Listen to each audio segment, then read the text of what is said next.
Hello, my name is Miguel from the Mobile 757. I like to share a lot of my life tips that I've done in my life.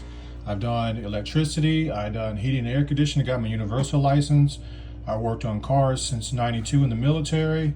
I've done maintenance in the house, computers. I'm still doing computers.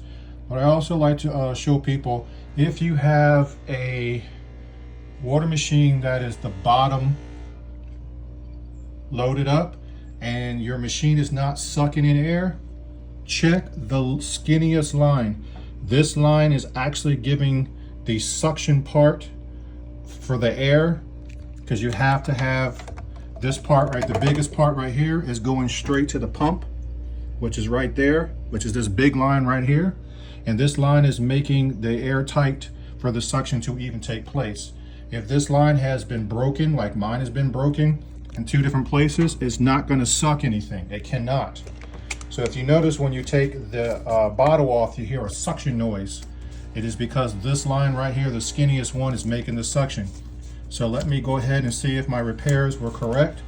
And all you have to do is put this back down like I'm doing. I'm screwing it on. Just bear with me.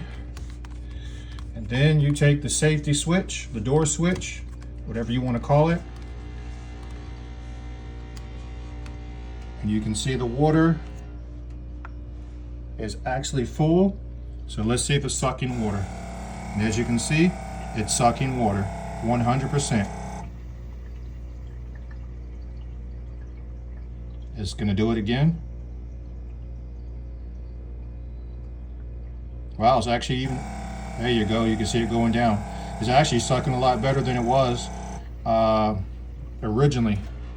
So again, this is the one, the water is coming from down here all the way up through this line right here until your pump all the way inside here.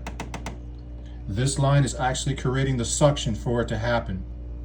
If you like these videos, please like, subscribe, and share. Thank you, and I'm on your side.